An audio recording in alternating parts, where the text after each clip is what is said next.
आज हम 5 व्यावहारिक गुणात्मक कारकों के बारे में जानेंगे जो हमेशा आपके पोर्टफोलियो को प्रभावित करते हैं।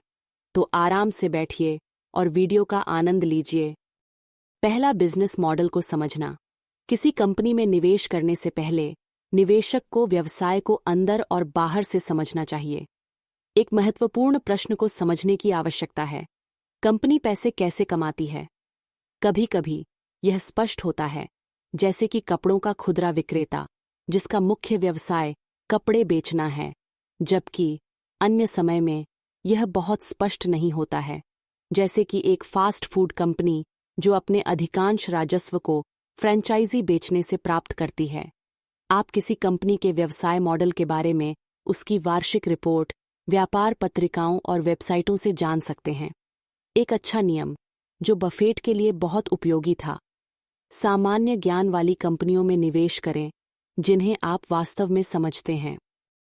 दूसरा, प्रतिस्पर्धी स्थिति का निर्धारण, पोर्टर की 5 शक्तियां और पेस्टल विश्लेषण।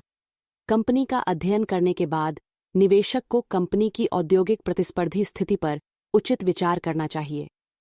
पोर्टर की 5 ताकतें और पेस्टली यानी राजनीतिक, आर्थिक, सामाजिक, तकनीकी, पर्यावरण और कानूनी विश्लेषण दोनों ही बहुत महत्वपूर्ण विश्लेषणात्मक उपकरण हैं जिनका अध्ययन किसी कंपनी की बाजार संभावनाओं को निर्धारित करने के लिए किया जाना चाहिए।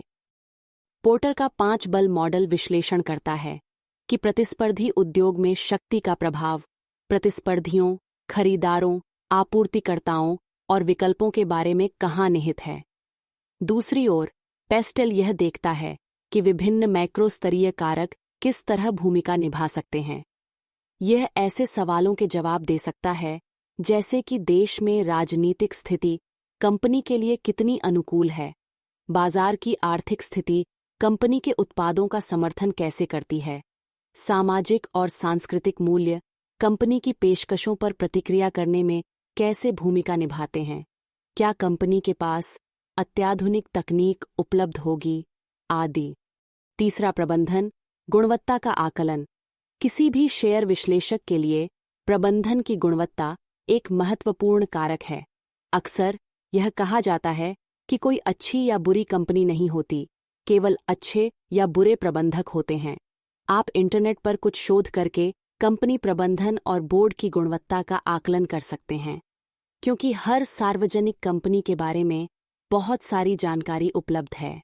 अक्सर किसी फर्म के प्रबंधन कथनों और टिप्पणियों को देखकर अच्छे प्रबंधन की पहचान की जा सकती है, जहां शीर्ष प्रबंधन कंपनी के पिछले प्रदर्शन और भविष्य के विकास के दृष्टिकोण के बारे में अपने विचार साझा करता है।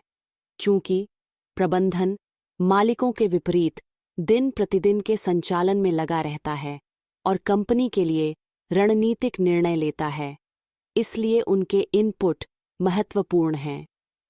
एक अच्छी प्रबंधन संचालित कंपनी के पास हमेशा लंबी अवधि तक बढ़ने और टिके रहने की बेहतर संभावनाएं होंगी। चौथा, प्रमोटर होल्डिंग में गिरवी और कमजोरीकरण की जांच करना। प्रमोटर आमतौर पर कंपनी के सबसे बड़े शेयरधारक होते हैं और कंपनी की संभावनाओं के बारे में सबसे ज्यादा जानते हैं।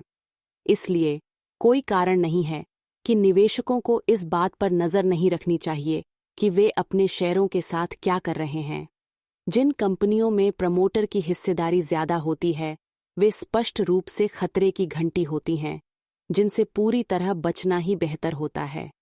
प्रमोटर की कम या घटती हिस्सेदारी का मतलब यह हो सकता है कि प्रमोटर को अपनी कंपनी के विकास पर भरोसा नहीं है, लेकिन इसके अपवाद भी हो सकते हैं।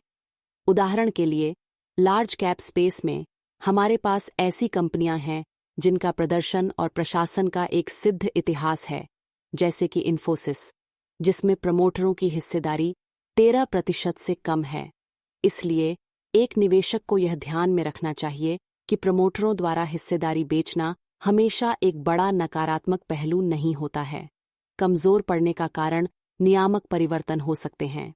उदाहरण के लिए, बाजार नियामक भारतीय प्रतिभूति और विनिमय बोर्ड सेबी ने एक विनियमन जारी किया था, जिसके तहत प्रमोटर पीएसयू में 75% से ज्यादा हिस्सेदारी नहीं रख सकते हैं। ऐसा कहा जा रहा है कि बिना कोई वैध कारण बताए प्रमोटरों का बड़े पैमाने पर या अप्रत्याशित रूप से बाहर निकल जाना यह संकेत दे सकता है कि प्रमोटर को लगता है कि स्टॉक की कीमत अपने मौलिक मूल्य पर पहुंच गई है। 5वां, गलत कामों की पहचान करना।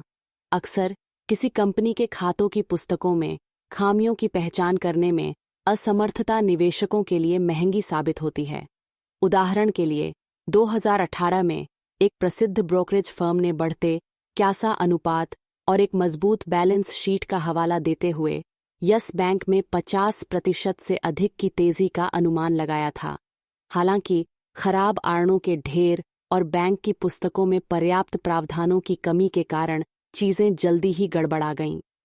आज शेयर 13 रुपये के आसपास कारोबार कर रहा है, जो किसी भी निवेशक की संपत्ति को काफी हद तक कम कर रहा है जिसने 2018 में स्टॉक खरीदा था। इसी तरह भारतीय कॉरपोरेट इतिहास में सत्यम कंप्यूटर्स, DHFL और IL&FS सहित कई केस स्टडी हैं जो विश्लेषकों की जांच से बच गए और अंततः निवेशकों की संपत्ति को खत्म कर दिया। ऑडिटर्स का पारिश्रमिक और राजस्व वृद्धि। एक निवेशक को राजस्व वृद्धि के सापेक्ष ऑडिटर्स के पारिश्रमिक में उल्लेखनीय रूप से उच्च वृद्धि की तलाश करनी चाहिए, क्योंकि निवेश के लिए संभावित कंपनी पर विचार करते समय यह एक लाल झंडा है। यह सवाल उठाता है कि जब टॉप लाइन में बहुत कम या कोई बदलाव नहीं होता है तो ऑडिटर्स का वेतन अधिक क्यों हो रहा है। अज्ञात ऑडिटर्स को काम पर रखने वाली स्मॉल कैप कंपनियों का मूल्यांकन करते समय इस पर विशेष ध्यान दिया जाना चाहिए। बोर्ड में मित्र या परिवार। यह देखना असामान्य नहीं है कि प्रमोटर बाहरी निदेशकों द्वारा प्रत्यय निगरानी से बचने के लिए अपने मित्रों और परिवार को अपनी कंपनियों के बोर्ड में शामिल कर लेते हैं। यदि बोर्ड में मित्र और परिवार के सदस्य हैं तो निवेशकों को इन कंपनियों पर बारीकी से नजर रखनी चाहिए या उनसे पूरी तरह बचना चाहिए। इसी तरह स्टॉक चुनते समय मुख्य वित्तीय अधिकारियों, CFO और लेखा परीक्षकों जैसे प्रमुख कर्मियों में लगातार होने वाले बदलावों पर नजर रखनी चाहिए। निवेशकों को ध्यान रखना चाहिए कि इन सभी मापदंडों को सामूहिक रूप से देखा जाना चाहिए, न कि इनमें से कुछ को चुनकर उन्हें व्यक्तिगत रूप से देखना चाहिए ताकि सर्वोत्तम परिणाम प्राप्त हो सकें। इस पूरे एपिसोड को देखने के लिए धन्यवाद। कृपया अधिक वित्तीय वीडियो और इनपुट के लिए फॉलो करें और सब्सक्राइब करें। धन्यवाद। हम आपसे बाद में किसी अन्य वीडियो में मिलेंगे।